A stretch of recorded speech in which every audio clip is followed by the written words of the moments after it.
So thinking a little bit about being AF, can you talk us through what are some of the AF answers to the elections to sound? Sure. So right now, it's not looking too great for AF uniqueness arguments. So for like Trump will win, it's just tough out there. But there are, we sort of talked about, there are like structural issues that could help Trump, and you can definitely indict some of the arguments that make it seem like there's no chance, or indict some of the arguments that make it seem like Biden's ahead. So there's indicts of some of these polling that's going on. There's something maybe called a non-response bias that I've seen talked about, which is just an argument that says Trump really hasn't lost any of his support. He's hanging right in there, just like he did in 2016.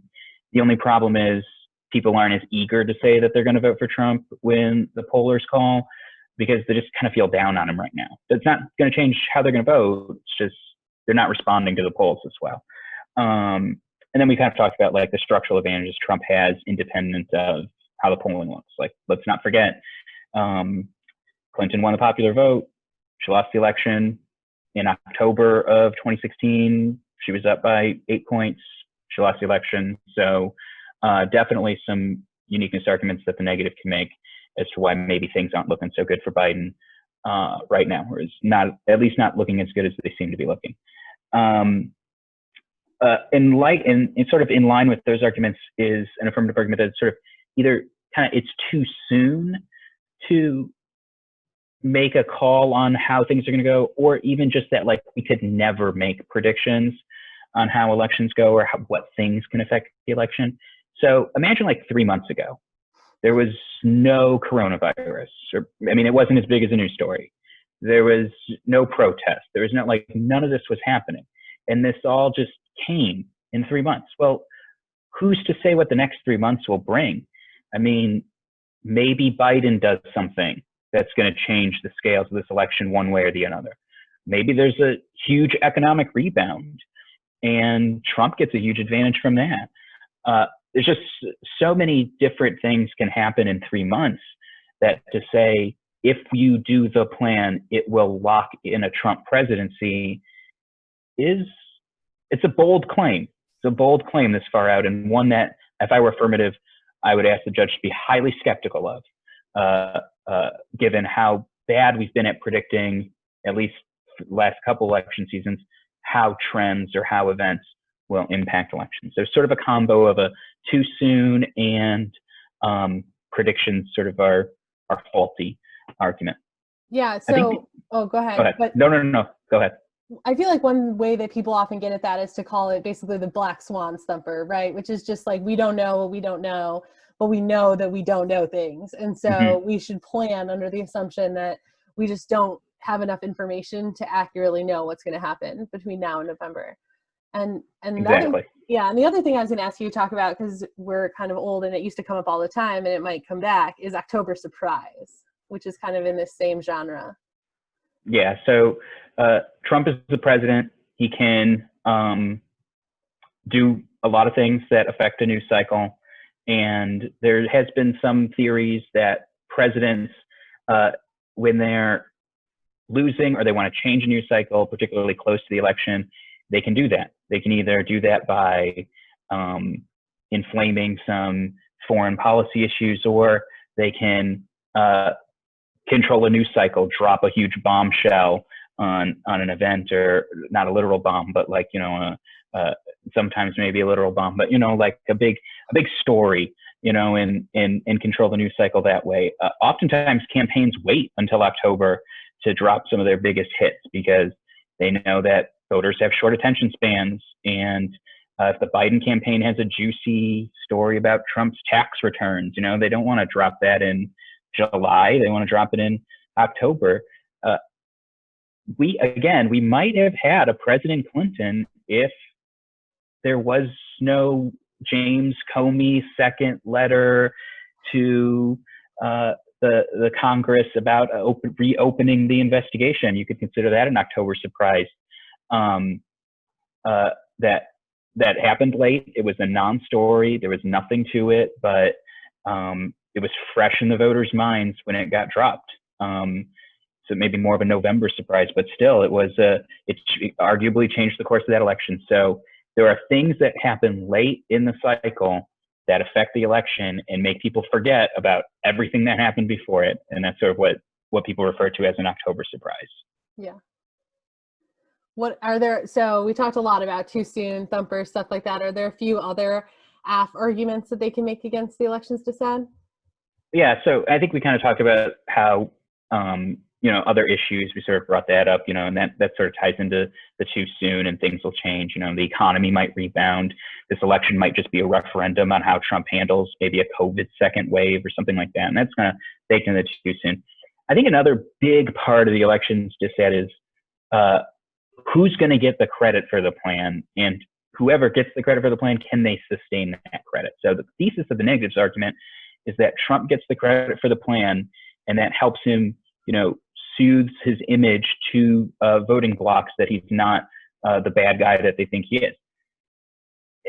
Trump has not exactly shown consistency with his messaging. He sometimes will do something that's maybe criminal justice reform-esque, the First Step Act, these clemencies, these pardons, and then a couple of weeks later he'll tweet about law and order and looting and things like that. So it's hard for voters maybe to trust Trump, even if he gets the credit for doing the plan. He can't sustain it, and it's a question of if he'll even get the credit for doing the plan. I mean, theoretically, Congress will vote on it, and all he did was sign it.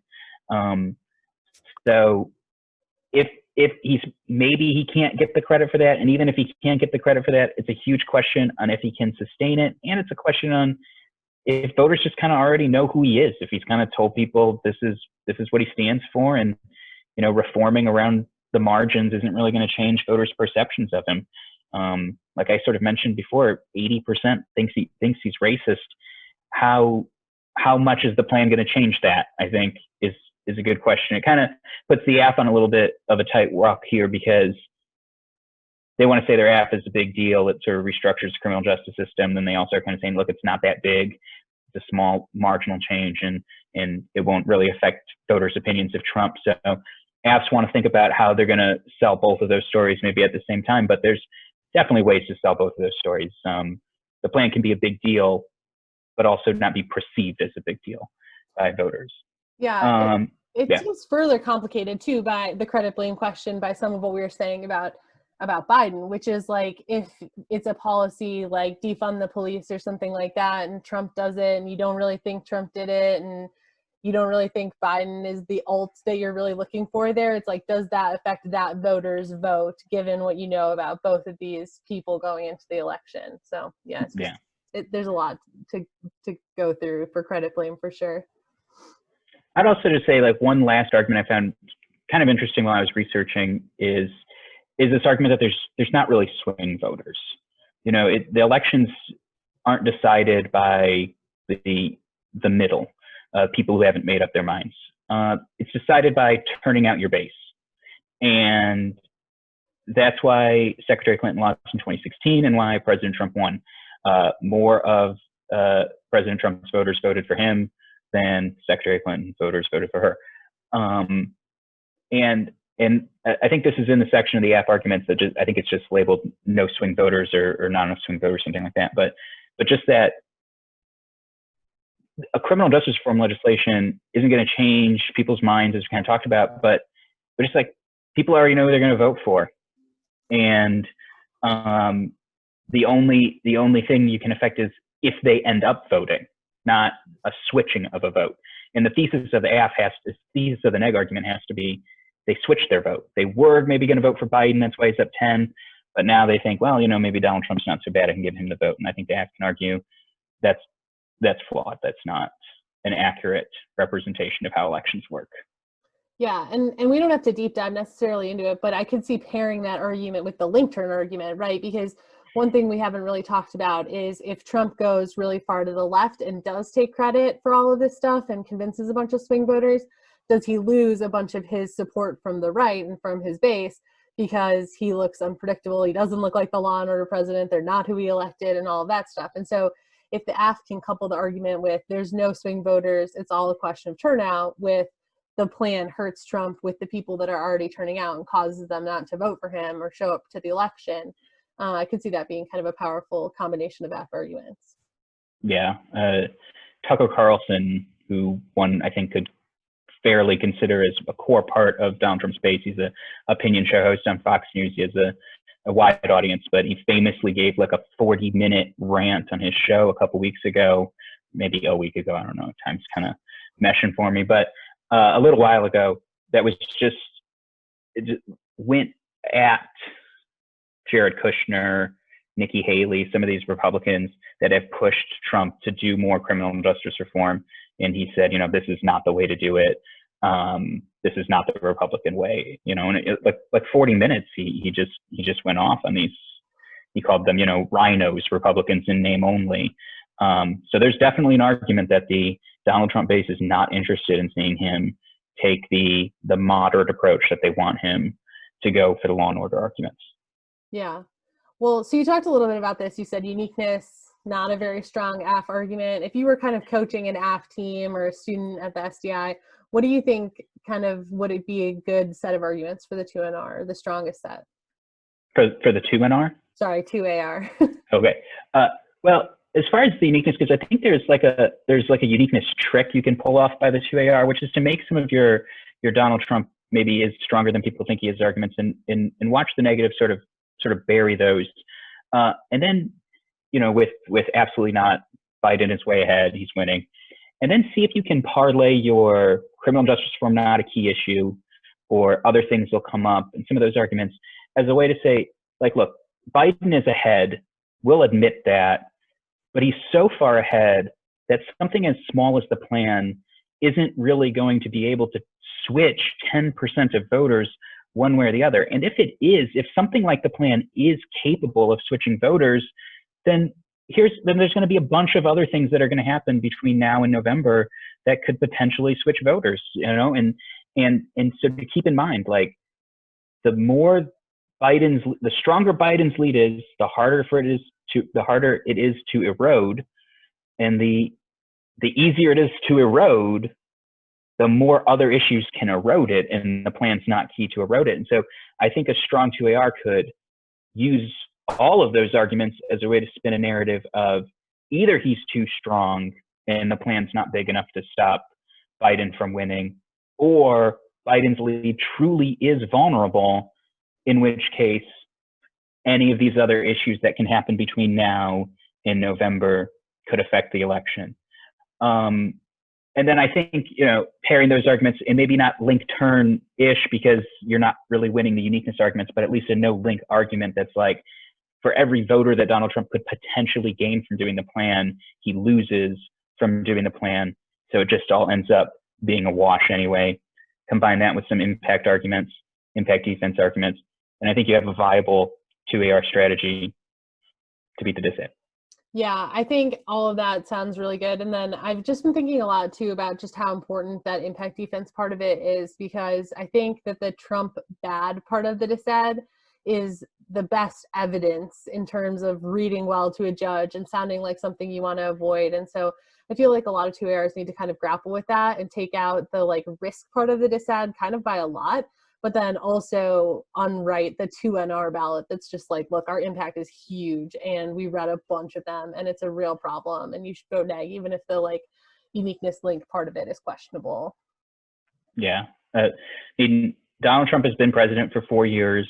And I mean, if I was AF, I would argue, you know, he's been president for 4 years, and we haven't really seen any of the kind of retrenchment that the AF that the neg is talking about.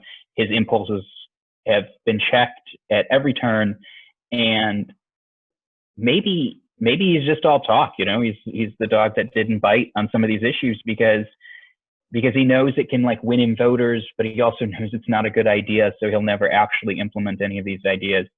And then as far as warming goes, you know, sort of what we talked about, subnational actors have really stepped up.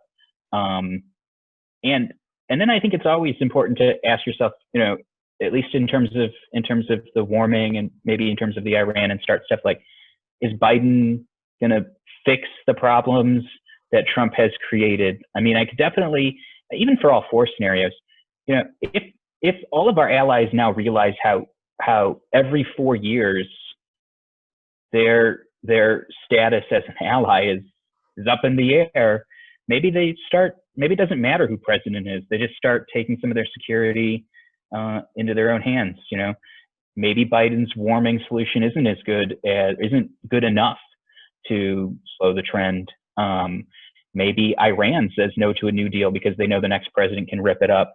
And same thing with Russia. Maybe they're not interested in a New START treaty either because they know that those treaties aren't durable. So I think the app can definitely question both just impact defense, that it doesn't escalate, and also just can Biden be the one to solve these problems? Yeah.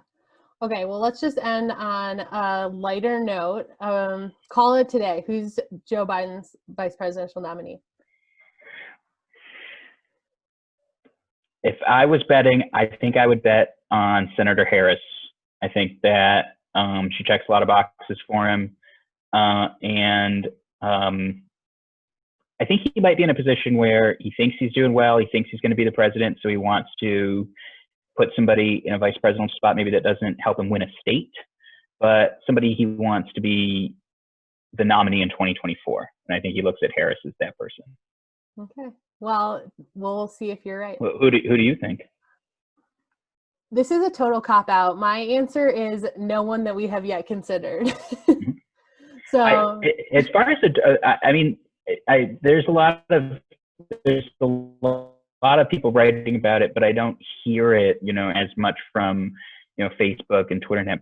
But Susan Rice is like a real hot choice in the literature, and not as much of like a hot choice of just people kind of talking amongst their friends. Yeah, so that would be my dark horse candidate. It's a big project, I feel like, to pick Susan Rice in some ways, because there's a lot of like negative press to overcome. But it would definitely be spicy for sure. All right. Well, thank you so much for joining us and for talking about the elections dissent. And we'll drop your email in the description of the video so students can reach out if they have questions too. So, all right. Thank you. Thank you.